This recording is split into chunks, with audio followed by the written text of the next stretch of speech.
Quin Ficklin here.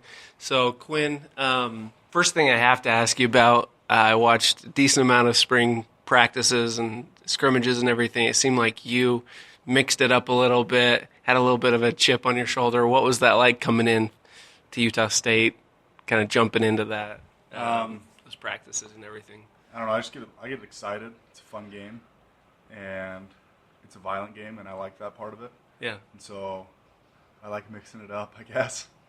It was fun. I liked it. Coming to Utah State was great for me. I'm really happy to be here, and spring ball was awesome. So yeah, pretty excited with the O-line.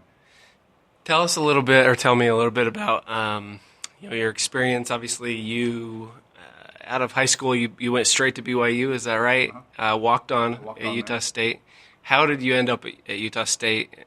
So I walked on to BYU, and a good friend of mine, Roman Andrews, walked on to BYU at the same time.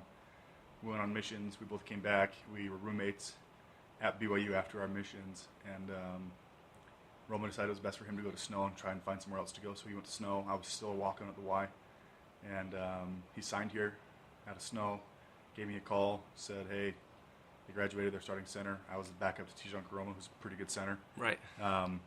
He's a really good center. I love Tijon. And yeah, so I got a release, came up, checked it out, loved it, walked on here. So I walked on at 2 universities. Yep. Walked on here, had a great spring, got put on scholarship. So I'm really excited. How much did you expect coming over? Did you expect to? Did you expect something different than what you've seen, or has it been better, worse, similar to what you kind of expected, or what? In what way? As far as the opportunity, obviously, the starting center was graduating, but did you expect to come in and start? I did. Did you have that much confidence? Yeah, I did. Okay. I've always known as a pretty good center, and so I came in and that was my desire, because that's what I wanted. And so, if you don't expect what you want, you'll never get it. And so I expected to achieve my goal and worked hard. So it wasn't, it's not like the coach said, "Hey, come on up and the job's yours." So right. Came up and I earned it. Okay. So tell us a little bit about the differences between, is there a different style at as far as the BYU offensive line? Was it a big change as far as the scheme or style or anything of the offensive line? Or I'd say the whole offense is pretty different. Yeah. So every year that I've been in college, so this is my 4th year, I'm a redshirt junior, I've had a new offensive coordinator. So I've had a lot of time to see different ways that are done. And so Coach Detmer down there runs a really pro-style offense, get in the huddle, come forward, run it down your throat, and then have a very accurate pass game, and they're good at that. And so as far as offensive line style there, it was, you could play hard for the 7 seconds that a play lasts, and then you have the next 25 seconds off or not in a rush, get up to the line. You talk about who you're going to block. It's all very calm and relaxed. Here, it's Coach Yost runs a really fast-paced offense, no huddle, always shotgun, and so it's rushing to the ball, looking around. Very few times, very seldomly do we get to communicate. Certain plays we can as an offensive lineman, I can kind of direct guys and get feedback from my tackles as to what's going on on the perimeter, because I can't see that very well. And so this one is very much more, you have to just rely on film work with your teammates, and so I have to know that Rob next to me is going to do the exact right thing in that rollman on the end. He's going to know exactly what he's supposed to do, and whereas down south, I was able to, kind of direct that and to make sure it was on the same page. Here, you have to be on the same page by yourself. So that's different. Yeah. And we don't get as much rest, so that's kind of hard when you're 300 pounds. So, but it's good. Yeah.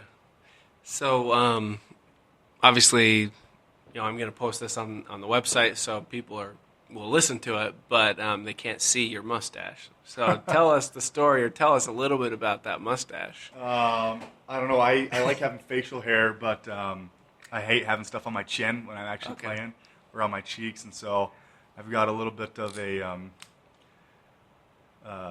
mixed mustache. I got a little soul patch, and then I got like a horseshoe goes down around the corner of my mouth, and then I've curled up the ends of my mouth, so I've got a little bit of everything going on. Yeah. So we'll have to look online and see if there's a specific name for that combination. I have no idea. Because I don't know if I've ever seen that combination of the soul patch with ugly. the handlebars. I like being ugly, and so this is a good ugly mustache. Yeah, and the whatever you want to call it, Monopoly the man, sides, curl yeah, up, the curl up. Yeah. You got the curl up and the handlebars and the soul patch, which is a combination. Yep. So My mom hates it, so yeah, if she listens to it, she's will gonna give me a call afterwards and tell me to shave it, but she's already told me that. So here we are. it's nothing new, Nothing and you're new not there. not Yeah. married, so you don't have to worry about Not that. married, nope. Yeah, I know what my wife would say about that. Yep. And so you got to live it up, right? That's right. While you're not married, while you're playing Yep. football, you can. Class hasn't You can started do yet, that. so it's just fall camp. Why not? Yeah, absolutely. So tell us, you mentioned Anders, Roman Anders, your friend. He was a defensive line. I think Yeah. realistically, a lot of people were skeptical. They take a snow college defensive lineman, and you're telling us you're going to switch him to offensive line. What's made him successful here at Utah State, and how much has he improved or changed his body or whatever that Well, Roman took? is what makes him successful as an offensive lineman, and same thing made him successful as defensive lineman. Same thing makes him successful in school, and everything else he does is that he's really, really hard worker, manages his time extremely well, and so if he's in here, or if we're in the weight room, or if we're out running, or we're doing footwork, he's trying to soak up everything he can, and he learned a lot really quickly. I mean, it's not offensive line work is not exactly an easy skill to acquire, or it's not like you have to be a technician at it. It's very difficult in making sure your feet are right and your hands are right, and he's doing a really good job at that. And he's just really, really athletic. I mean, his dad played Division I basketball and then played overseas for a while. I mean, he comes from a very athletic family, and so he's just a really hard worker, and he's been given a lot of gifts naturally, and he's worked hard to make sure that he can reach his potential with what he's been given, and so he's doing that. And he's getting better every day. It's really awesome to see, frankly. And he's done work. I mean, he's gained weight, gotten stronger, bench has gone up, squats gone up. He's gotten faster, and so he's doing a lot of really good things. Yeah, I mean, and really, he if there were people that were worried about him switching positions and everything, it seemed like from even during spring, he showed that he was getting the reps with the ones, and he was doing well. Yeah, and then. manifests itself very much, but Roman's actually a pretty angry guy, so that helps when you're an offensive line. We're not supposed to be nice, loving people. So and he's nice off the field, but on the field, he knows how to kind of compartmentalize in that way. So which helps. Nice. So if it's you, Roman, excuse me. I don't know why I said that. I think so. I think that's why I have that in my head. So if it's you, Roman, Taylor and Castaneda, who's the fifth guy? Are there other guys that are stepping up? Tell us a little bit about those other offensive linemen. We're having a lot of guys stepping up. I mean, we have more guys who can play and who can start than we have spots. Yeah. Dimitri Galafula has made tremendous strides. He had a great spring, and he had a really good summer workout program. KJ Uolave is always been a good player. He's continued. Yep. He's coming back from his knee, and everything's good there. Jerem, I mean, I can go through the whole room. We even have some freshmen who've come in summer and who are doing a lot of work, like Moroni, who just transferred up from Snow. Yep.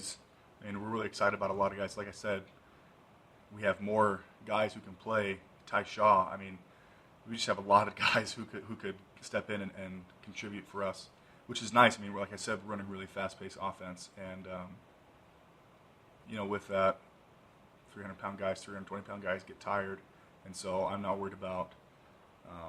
If someone's stamina is not up to it, if they got to sub out or whatever, like we'll have guys who can play that. We won't miss a beat as an offense, which is really exciting. And I frankly think all of our stamina will hold up because Coach Scholes has been on us all summer. We've been doing a lot of good work, so I'm not really worried about anything. You've been training for that high tempo. We've been training for that high tempo, a while, right?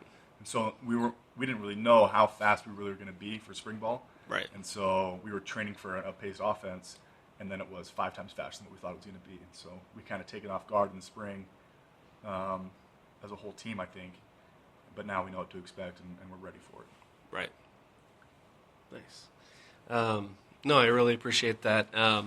Is there a guy that you think would be, or I know it's sometimes it's tricky when you're traveling a certain amount of guys or whatever, but is there a guy that would kind of be the backup center right now if you did? I think right now on the depth chart, it's Mick right now on the depth chart. And I mean, there's a bunch of guys who could take it. I mean, I don't even think I really have this job locked down. Okay. So I like to think I do, but I mean, Moroni can play center, Rob can play center, Cajun can play center, Mick can play center, and so Mick. That's what we call Dimitrik. That's Okay, call him Dimitrik. Mick. Yeah. So Mick could do it, and so I mean, it's going to be competition every day, which is good. I mean, you don't get better if you're not competing, and there's guys who can play it. So Mick could step in, no problem. He's running with the twos right now, and that our two group is as good as one's group at other programs, and so it's really exciting. Yeah, and that's definitely I just mentioned it at the very end with Rob is, it seems like the last couple of years it's always been the major question is, okay, how is the offensive line going to look? How is the offensive line going to do? That's kind of the key to the team, and it's always the key to the offense. That's why it's kind of always. But how important is the offensive line going to be, do you think? Well, it's just as important as any other group. I mean, if we don't get our blocks, backs don't have their holes, backs don't get yards. If we can't get pass protection down and make sure everybody's blocked and pick up blitzes, then Kent doesn't have time, or whoever D doesn't have time to throw the ball. Receivers, even if they're open, can't get it. And so we realize that we're the front line, we are the line, and that we are responsible for everybody else's success. And it's kind of part and parcel of that. We don't get a lot of recognition, which is fine by me. Don't really care about that. Yeah. We just want to win games. So, and we're going to be good. Are there some guys on offense that you're expecting to step up and take those, be those playmakers on offense? And I think Dax Raymond's going to have a great year at tight end. Great athlete. His transformation, which he went through this summer and this offseason, is incredible. Luan Hunt, Tony Lindsay. I don't even, most of the time, if there's 7 running backs in and out, I don't know who's behind me, and I don't really care, because if they're going to run the ball, I know everybody we got in the backfield runs hard and runs well, and so it doesn't really matter to me who's in. Is there a certain percentage that is it more 50-50? Are they going to, are you expecting more passes than runs? What do you think that'll kind of split out to be? I don't know. I hope we run the ball. Yeah. I like running the ball, and so. But as far as tendencies goes, I don't know. You have to look through what our. Maybe 60-40 run to pass. Maybe the other way, 60-40 pass to run. I think we're going to be pretty balanced. Yeah. Because we can call a run play, and Kent will throw the ball. So as far as what's called and what happens, I don't really know. Yeah. Because he can read a safety or a corner, and if they're giving us a little bit of cushion, and even if we have an inside zone called, he can still throw that rock, and we're all thinking it's run, and so whatever Yost is calling, it's going to work. Are you? Because what I've noticed, especially a couple of years ago, BYU's offensive line really went up the field, and I know depending on the spread and the speed, it seems like you say, you're almost run blocking every play, right? Yeah. You're kind of trying plays. to get. We have legitimate pass pro and pass plays, but and even if we're in a regular sort of 7-man protection or 6-man protection, we're dropping back and blocking. If the ball's down the field, I'm going to be down the field. Yeah. I'm going to be running and trying to pick people off the pile, or everyone signed the waiver, everyone's here playing football, and if the whistle hasn't blown, I can hit you. And so that's kind of the attitude we have in the offensive line room, which is a good attitude for an offensive line to have. Right. So yeah, and that's what I mentioned. As when we started this interview, it's you definitely. I think that I don't know if it's a D lineman or a linebacker that you hit, and everybody on the defense was like, "Whoa, why? What are you doing?" Yeah. But playing football. That's football. Yeah. It's playing football. They do the same thing to you, right? Yeah, so, absolutely. I just think about guys that I played with down south who I like to look up to and took me under their wing, and that's kind of how they played. Just mean, nasty dudes like Braden Brown, who went to the Rams for a while, was just an angry man, and he loved to hit people, and he was good. Yeah. And I like to hit people, and that's why I'm here. This isn't gymnastics or anything else. This is football, and we're paid as offensive linemen to protect people. Right. And if it's my receiver 20 yards down the field, it's my job to protect him, and I like that job. And if it's my quarterback running up the sideline and someone's chasing behind him and he can't see me, he should have his head in a swivel. Or if someone's standing around a pile, he should not stand around a pile. Play through the whistle, because we're going to. Yeah. All right. Perfect. I think that's it. Awesome. Appreciate it. Yep.